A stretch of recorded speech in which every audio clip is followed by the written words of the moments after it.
Hello guys, आज हम 6 class geography chapter number 6 पृथ्वी के प्रमुख स्थल रूप को पढ़ने वाले हैं। तो चलिए शुरू करते हैं। हमारी पृथ्वी जो है उस पर बहुत अलग अलग प्रकार के बहुत सारे स्थल रूप पाए जाते हैं। जिससे जो हमारा जो स्थलमंडल है, यानी कि हमारी जो भूपर्पट्टी ऊपर का जो हिस्सा है, ठोस जो है, उसके ऊपर जो है ऊंचे नीचे और कुछ समतल भाग होते हैं। और ये हमारा जो स्थल रूप है वो 2 प्रक्रियाओं के परिणाम स्वरूप बनते हैं, यानी कि ये बहुत सारे जो स्थल रूप हमारी पृथ्वी पर मौजूद हैं, ये 2 प्रक्रियाओं के परिणाम स्वरूप बने हैं। एक तो है जो पृथ्वी के अंदर जो प्रक्रियाएँ होती रहती हैं, यानी कि पृथ्वी के अंदर की जो प्रक्रिया रहती है प्लेटों के टकराने से, तो उनके कारण जो है वो बहुत से स्थानों पर पृथ्वी की सतह कहीं पर ऊपर उठ जाती है तो कहीं पर नीचे धंस जाती है, ठीक है। और दूसरी होती है जो बाह्य प्रक्रिया होती है। ये दूसरी जो बाह्य प्रक्रिया होती है वो पृथ्वी के ऊपर की होती है, जहाँ पर पृथ्वी के ऊपर जैसे पर्वत, पठार, ये सब आपस में टूट वगैरह जाते हैं, या कुछ भी पृथ्वी के ऊपर की जो मिट्टी वगैरह है वो मिट्टी और चट्टानें वगैरह हैं, जब वो आपस में टूट कर घिस जाती हैं तो वो इनके कारण होता है। जब पृथ्वी की सतह आपस में टूट जाती है या घिस जाती है तो उसे अपरदन कहते हैं, अर्थात मिट्टी का जो कटाव होता है वो किसी भी प्रकार का, उसे अपरदन कहते हैं। और जब यही मिट्टी का कटाव उस एक पर्टिकुलर स्थान से दूसरे स्थान तक पहुंच जाता है तो वो निक्षेपण कहलाता है, यानी कि जिस स्थान पर जाकर के वो जमा होता है उसको निक्षेपण कहा जाता है। जैसे मान लीजिए कि यहाँ पर एक मतलब यहाँ से कोई भी मिट्टी का कटाव हुआ और यहाँ पर अपरदन हो गया मिट्टी का, यहाँ से मिट्टी का कटाव होने के बाद ये नीचे के साइड गया और यहाँ पर जा कर के रुक गया, ठीक है। तो यहाँ पर जो जा कर के रुकेगा वो निक्षेपण कहलाएगा। यानी कि अगर हम एग्जांपल लें तो नदियों का एग्जांपल ले सकते हैं। जैसे नदियाँ होती हैं वो अपने साथ मिट्टी का कटाव करके अपरदन कर करके लेके आती हैं। जो अवसाद वगैरह होते हैं उनको ले आकर के फिर वो बहा करके एक जगह जब जमा कर लेती हैं यहाँ पर, तो वो निक्षेपण कहलाते हैं। यानी कि जहाँ से कटाव होता है वो अपरदन, और जहाँ पर आकर के दूसरी जगह जो जम जाता है वो निक्षेपण कहलाता है, ठीक है।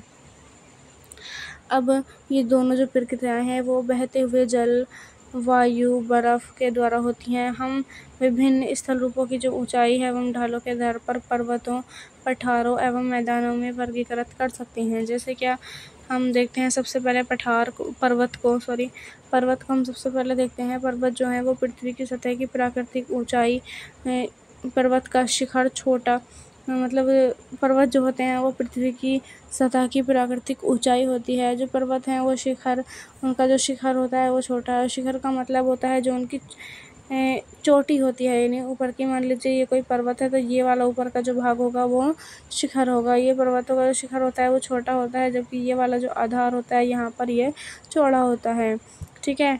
ये आसपास के जो क्षेत्र है उससे आसपास के क्षेत्र से बहुत ऊंचा होता है, ठीक है। जैसा कि मतलब पता ही हम सभी लोगों को, कुछ जो पहाड़ होते हैं वो बादलों से भी काफ़ी ऊंचे हो जाते हैं। यानी कि अगर बादल यहाँ तक हैं तो पहाड़ का मतलब कुछ पहाड़ ऐसे भी हैं जो इसके ऊपर तक काफ़ी ऊपर तक रह जाते हैं, ठीक है। और जैसे जैसे आप ऊंचाई पर जाते हैं, जितनी आप ऊंचाई पर जाएंगे जलवायु जो है वो ठंडी होती जाएगी। कुछ पर्वत हमेशा जो है जमी रहने वाली बर्फ़ की नदियाँ होती हैं। जैसे क्या मान लीजिए यहाँ पर कोई भी पर्वत है, यहाँ इस तरीके से कोई भी पर्वत है, इसके ऊपर नदियाँ अगर जो है मतलब पानी जो है, इसके ऊपर का जो पानी है वो हमेशा बर्फ़ की रूप में जमा ही रहता है ठंड के कारण। तो वो जो बर्फ़ जमा हुआ है उसको हिमानी कहा जाता है। यानी कि पर्वतों के ऊपर जो जमा हुआ बर्फ़ या पानी है वो हिमानी कहलाता है, ठीक है। अब जैसे कुछ ऐसे भी पर्वत होते हैं जो समुद्र के भीतर होते हैं। जो समुद्र होते हैं उनके अंदर वाले जो पर्वत होते हैं, कुछ ऐसे भी होते हैं जिन्हें हम देख भी नहीं सकते।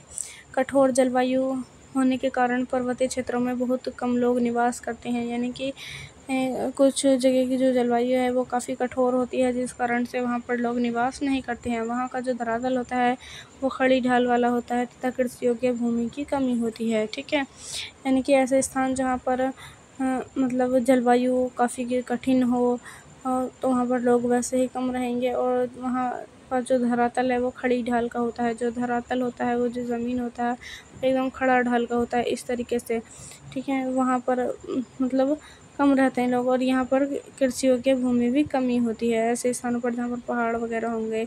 तो ये जो ज़मीन है वो इस तरीके से खड़ी भी होगी, खड़े रूप में। तो यहाँ पर कृषि जो है वो लोग रहेंगे कहाँ पर, मतलब थोड़ा सा इस तरीके से ढाल सा होता है, थोड़ी बहुत ज़मीन इस तरीके से होती है, तो वहीं पर बहुत कम लोग रहा करते हैं। और कृषि भी यहाँ पर, कृषि के लिए भी भूमि की कमी होती है, ठीक है। अब जो पर्वत हैं वो कुछ पर्वत ऐसे होते हैं जो एक रेखा क्रम में व्यवस्थित होते हैं। कहने का मतलब ये है कि जैसे क्या कुछ पर्वत ऐसे होते हैं, एक यहाँ, एक यहाँ, एक यहाँ, यानी कि एक रेखा के रूप में लगातार एक रेखा के रूप में वो व्यवस्थित होते हैं। ऐसे पर्वतों को श्रृंखला कहा जाता है, ठीक है। ये श्रृंखला, ये पर्वत श्रृंखला ऐसे पर्वतों को कहा जाता है।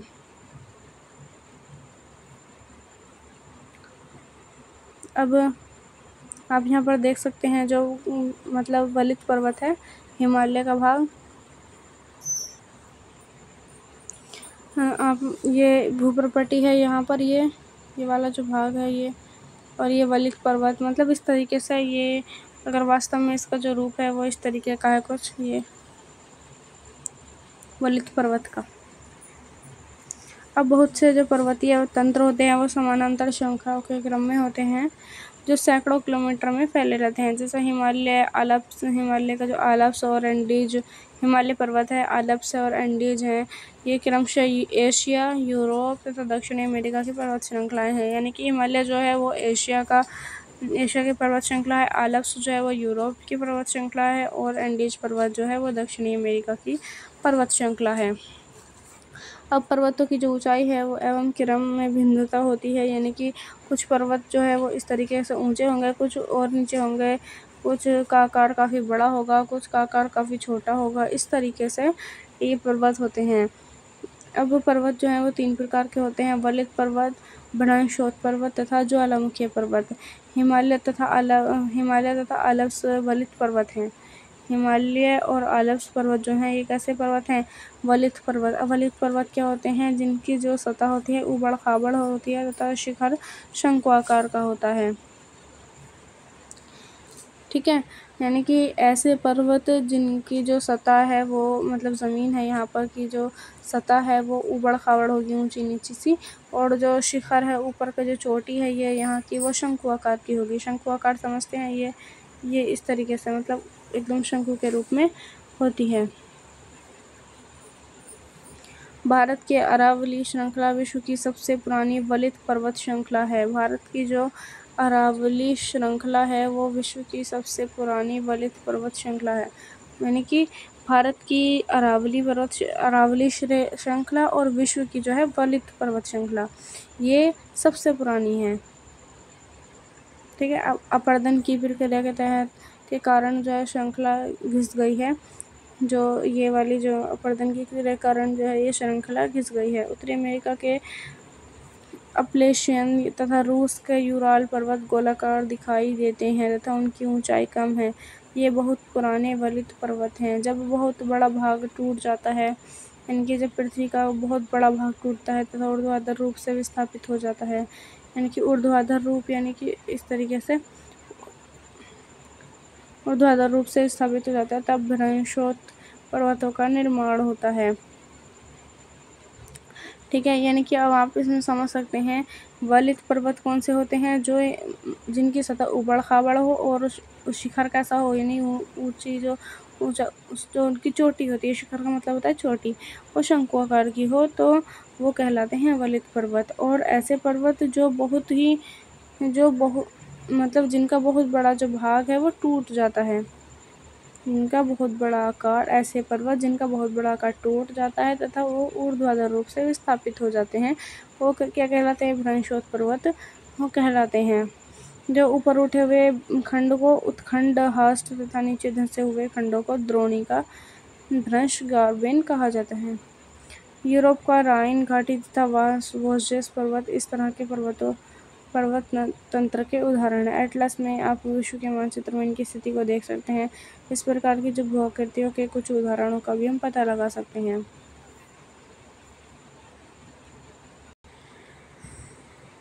अब ज्वालामुखी ज्वालामुखी क्रियाओं के कारण बनते हैं।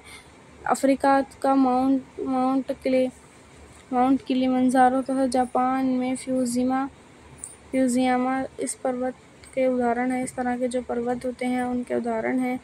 और पर्वत बहुत लाभदायक होते हैं क्योंकि पर्वत जल के संग्राहक होते हैं। जो पर्वत होते हैं वो जल को एक जगह इकट्ठा करते रहते हैं और अपने बर्फ़ के रूप में उनको इकट्ठा जमा करके रखते हैं, और गर्मी होने पर उसको पिघला कर उनसे नदियाँ जो हैं बहती हैं।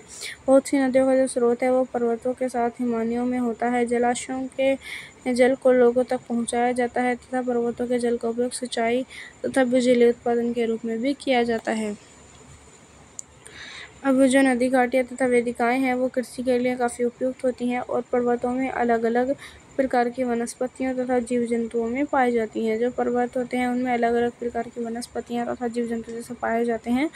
वनों से हमें ईंधन, चारा, आश्रय तथा दूसरे उत्पाद जैसे गोंद, रेजिन इत्यादि ये सारी चीज़ें हमें प्राप्त होती हैं। ठीक है, रेजिन इत्यादि सारी चीज़ें हमें प्राप्त होती हैं। सैलानियों के लिए पर्वतीय भाग उपयुक्त स्थान है।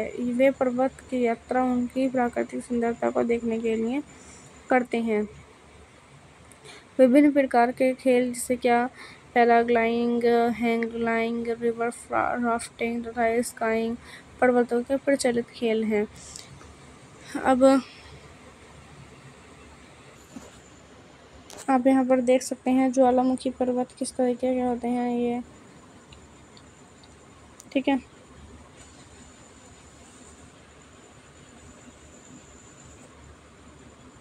देखें यहाँ पर किस तरीके से ज्वालामुखी पर्वतों का निर्माण होता है। सपोज करो ये ज़मीन है, ज़मीन के अंदर से जो है कुछ भी ज़मीन के अंदर जो प्लेटें होती हैं उसके अंदर टकराव वगैरह हुआ, फिर उसके बाद यहाँ से जो था ज्वालामुखी निकला और यहाँ से निकलने के बाद इस तरीके से फैलता चला जाता है इधर की तरफ और ऊपर निकलता चला जाता है और यहाँ पर जा कर के पर्वत वगैरह ये इस तरीके से पर्वत वगैरह बन जाते हैं।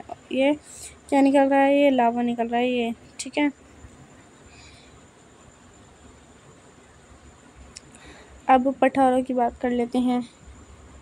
पठार जो होते हैं वो उठी हुई एवं सपाट भूमि होती है और यह आसपास के क्षेत्रों से अधिक उठा हुआ होता है तथा इसका ऊपरी भाग मेज के समान सपाट होता है। किसी पठार के एक या अधिक किनारे होते हैं जिनके ढाल खड़े होते हैं। पठारों की जो ऊंचाई है वो प्रायः 100 मीटर से लेकर कई हजार मीटर तक होती है।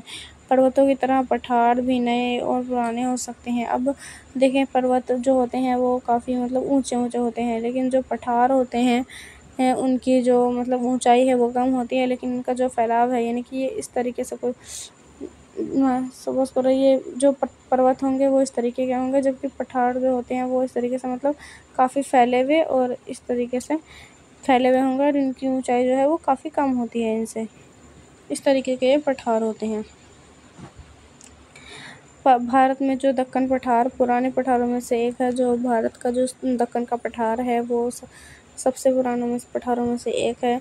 केन्या, तंजानिया तथा युगांडा, पूर्वी अफ्रीका पठार एवं ऑस्ट्रेलिया का पश्चिमी पठार इस प्रकार के उदाहरण है। अगर हम विश्व की बात करते हैं, भारत की बात करें तो दक्कन का पठार सबसे पुराना है। अगर विश्व की बात करें तो केन्या, तंजानिया और युगांडा पूर्वी अफ्रीका के और पठार सबसे पुराने पठार हैं, और ऑस्ट्रेलिया का जो पश्चिमी पठार भी इस प्रकार का एक उदाहरण है। अब तिब्बत के पठार की अगर हम बात करें तो विश्व का सबसे ऊंचा पठार माना जाता है। जो तिब्बत का पठार है वो विश्व का सबसे ऊंचा पठार है, जिसकी ऊंचाई मध्य समुद्र तल से 4000 से 6000 मीटर तक है। पठार बहुत उपयोगी होते हैं क्योंकि इनमें से खनिजों की प्रचुरता होती है। यही कारण है कि विश्व के बहुत से खनन क्षेत्र पठारी भागों में स्थित हैं। अफ्रीका का जो पठार है वो सोना एवं हीरो के खनन के लिए प्रसिद्ध है, और भारत में जो छोटा नागपुर के पठार है वो लोहा, कोयला और मैंगनीज के लिए बहुत बड़े भंडार में यहाँ पर लोहा, कोयला और मैंगनीज पाए जाते हैं। पठारी क्षेत्रों में बहुत से जलप्रपात हो सकते हैं क्योंकि यहाँ नदियाँ ऊंचाई से गिरती हैं। जो भारत में छोटा नागपुर का पठार है, इस पर स्वर्णगिरि नदी पर स्थित हुंडरू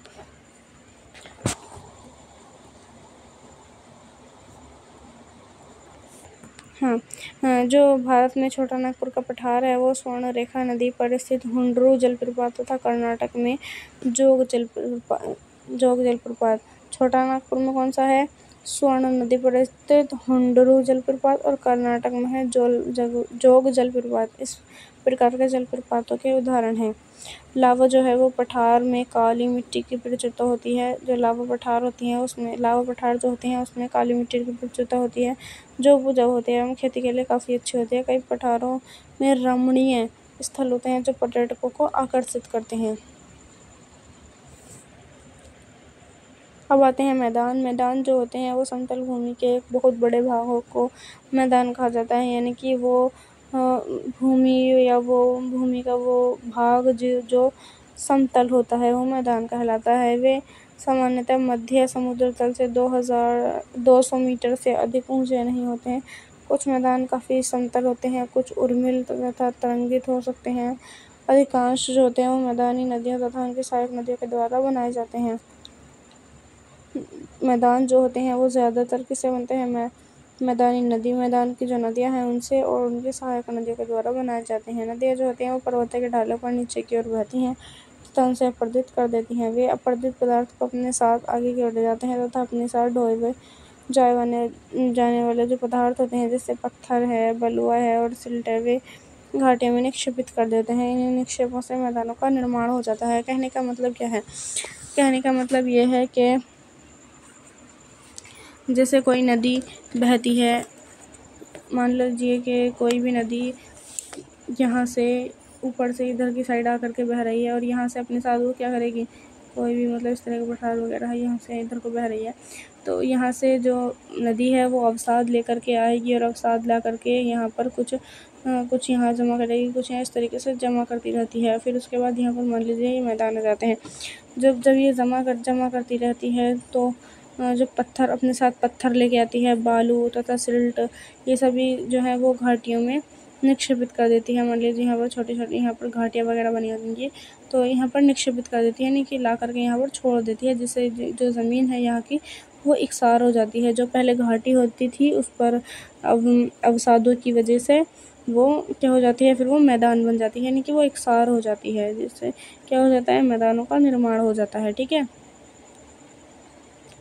अब सामान्यतः जो मैदान होते हैं वो बहुत अधिक उपजाऊ होते हैं, जहाँ परिवहन के साधनों का निर्माण करना आसान होता है, इसलिए ये मैदान विश्व के सबसे अधिक जनसंख्या वाले भाग होते हैं। जैसे कि आपने भी देखा है, जो हमारा भारत देश है उसके अंदर हिमालय पर्वत जो है, हिमालय पर्वत श्रृंखला, उसके नीचे गए जो हमारा भारत देश है उसमें मतलब हिमालय पर्वत श्रृंखला जो है, मान लीजिए ये इस तरीके से, हाँ, जो मतलब हिमालय पर्वत श्रृंखला है, यहाँ से ये नेपाल वगैरह का हिस्सा है, यहाँ से जो नीचे का भाग होगा, जब नदियाँ इस तरीके से यहाँ को बहेंगी तो इसका जो यहाँ का जो भाग होगा वो मतलब यहाँ पर लोगों की जो आबादी है वो काफ़ी बड़ी मात्रा में देखने को मिलती है। यहीं पर है जो उत्तर प्रदेश है, जो कि भारत का सबसे बड़ी जनसंख्या वाला प्रदेश है। क्योंकि यहाँ का जो क्षेत्र है वो उपजाऊ है, यहाँ पर नदियों के द्वारा ये जो क्षेत्र है वो उपजाऊ बन चुका है। इसी कारण से इसका ये एग्जांपल हम ले सकते हैं, इसी कारण से यहाँ पर जो है वो लोगों की जनसंख्या ज़्यादा है। ठीक है। अब हाँ, ये तो हो गया। अब देखते हैं, मैदान मनुष्य के लिए रहने के लिए सबसे उपयोगी क्षेत्र होते हैं और यहाँ जनसंख्या बहुत अधिक होती है, क्योंकि मकानों के बनाने तथा खेती के लिए यहाँ समतल भूमि में की प्रचुरता होती है। उपजाऊ मिट्टी के कारण यह भाग खेती के लिए काफ़ी उपयुक्त होते हैं। भारत में गंगा मैदान देश का सबसे अधिक जनसंख्या वाला क्षेत्र है। हाँ, जैसा कि मैंने अभी एग्जाम्पल दिया है उत्तर प्रदेश जो है वो गंगा के आसपास का ही क्षेत्र है उत्तर प्रदेश। ठीक है। अब आते हैं स्थल रूप एवं लोगों पर। स्थल रूप एवं लोग। स्थल रूपों की विभिन्नता के अनुरूप मानव विभिन्न प्रकार के जीवन यापन मानव जो है वो विभिन्न प्रकार से अलग अलग तरीक़ों से अपना जीवन यापन करता है, अपना जीवन जो है व्यतीत करता है। पृथ्वी जो पर्वतीय क्षेत्र का जो मतलब जीवन है वो काफ़ी कठिन होता है, क्योंकि जो मैदानी क्षेत्रों का जीवन है वो पर्वतीय क्षेत्रों की तुलना में सरल होता है। यानी कि पर्वतीय क्षेत्रों का जो जीवन होता है वो काफ़ी कठिन होता है, क्योंकि वहाँ पर सही तरीके से लोग नहीं तो घर बना पाते हैं, ना ही वहाँ पर ठीक तरीके से कृषि होती है। तो इसलिए कारण से लोगों को वहाँ पर मतलब जीवन व्यतीत करने में, जीवन यापन करने में काफ़ी दिक्कतों का सामना करना पड़ता है। जबकि जो मैदानी क्षेत्र होते हैं उसमें मैदानी क्षेत्रों में जो मतलब जीवन है वो काफ़ी मतलब सरल होता है, जिस वजह से वहाँ की जो जनसंख्या है वो इसी कारण से ज़्यादा भी होती है। मैदानों में जो फसलें होती हैं वो आप यहाँ पर एक मानचित्र भी देख सकते हैं मैदानों का।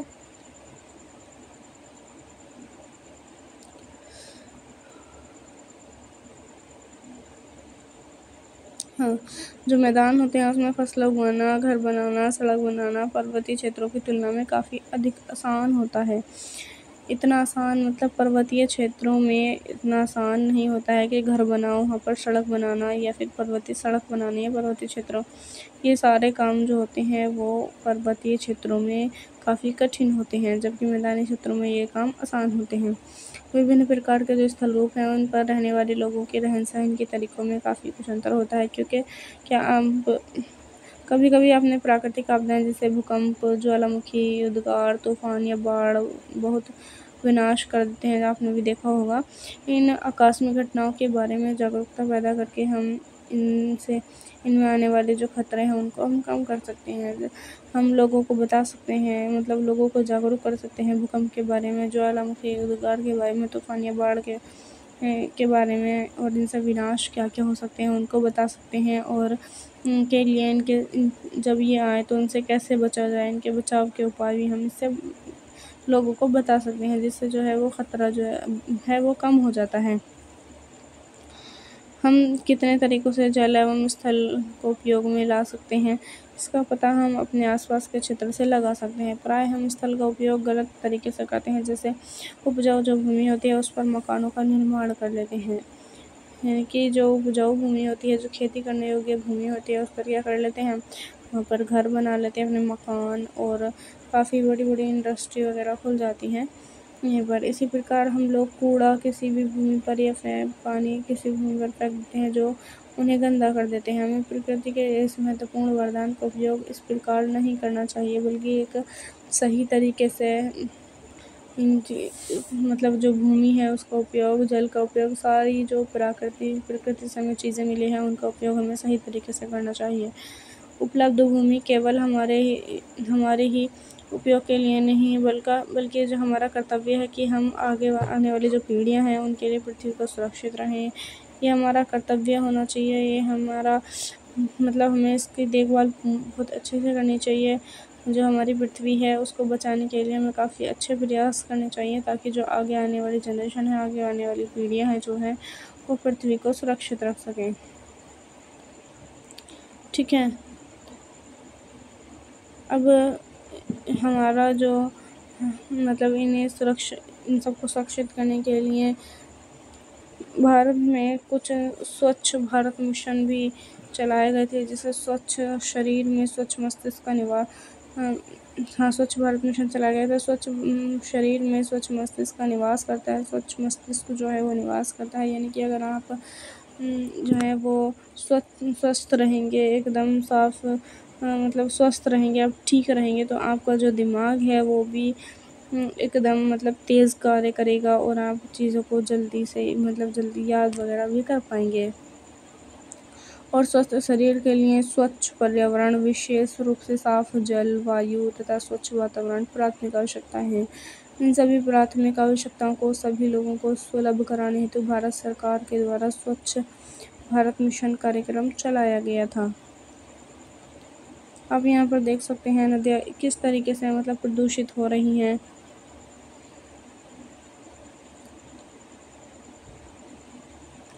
ये देखिए, आप ये मानचित्र भी देख सकते हैं। ये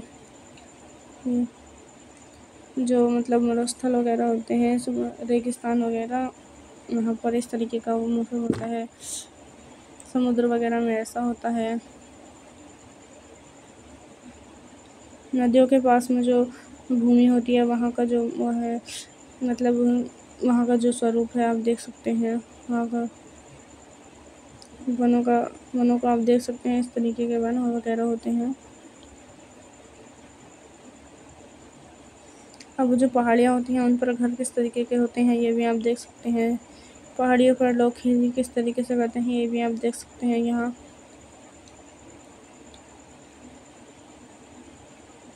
देखिए यहाँ पर किस तरीके से लोग अपना जीवन यापन करते हैं, किस तरीके से आप देख सकते हैं। यहाँ पर लोग मतलब किस तरीके से पशु वगैरह को चराते हैं, सारे कार्य करते हैं। काफ़ी मुश्किलों का उन्हें सामना करना पड़ता है। ये देखिए यहाँ पर कितनी ज़्यादा बर्फ़ वगैरह है, ताकि लोग इससे क्या होता है, लोगों को दिक्कत वगैरह होती है सफ़र वगैरह करने में। हालांकि ये जो चीज़ है बर्फ़ वगैरह, ये देखने में काफ़ी सुंदर होती है। तो ये था आज का चैप्टर। आज के लिए इतना ही, मिलते हैं नेक्स्ट वीडियो में, तब तक के लिए थैंक यू।